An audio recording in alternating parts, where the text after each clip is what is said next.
మనోళ్ళందరికీ hello అండి. ఏంది ఈరోజు బట్టలు ఉతికేది వీడియో తీసి చూపిస్తున్నాను అనుకుంటున్నాను కదా! ఈరోజు బట్టలు ఉతికేదే నేను మీతోటి మాట్లాడేది. నాకైతే బట్టలు బాదుకునే అలవాటబ్బా! చాలా మందైతే బాదరు బట్టలని. ఊరకట్ల చేత్తోటి గుంజేసేసుకుంటారు. నేను చాలా మందిని చూసినాలెండి. అందుకని చెప్తున్నాను. అసలు బట్టలెందుకు బాదాలి అని మీరు క్వెషన్ అడిగితే నా దగ్గర సమాధానం లేదు.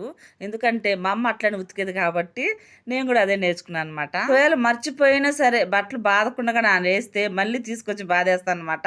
అట్లా అలవాటయిపోయింది. అమ్మోళ్ళింటి కాడైతే దుప్పట్లను కూడా ఇంతింతలో షోలాపూర్ దుప్పట్లని బండకేసి బాత్తా ఉండేదాన్ని. హైట్ ఉండేదన్నమాట మా అమ్మోళ్ళింట్లో. అది బండ హైట్ ఉండేదన్నమాట, బట్టలు ఉతికే బండ. దానివల్ల దుప్పట్లను కూడా ఎట్లా బాధేదాన్ని అంటే అసలు మామూలు సౌండ్ వచ్చేది కాదు. సరే కానీ బట్టలను బాగానే ఉతికినావు కానీ ఒకటేసారి జాడిస్తున్నావేంది అనైతే మీకు మనసులో ఒక డౌట్ అయితే వచ్చింది కదా. ఇది రెండోసారి అండి జాడి. వీడియో లెంత్ ఎక్కువ అయిపోద్దని ఫస్ట్ ఏమో జాడి చేస్తాను, తర్వాతది నేను వీడియో షూట్ చేస్తాను. ఇంతకీ మీరు ఎట్లా ఉతుకుతారు? బండకేసే బాగుతారా?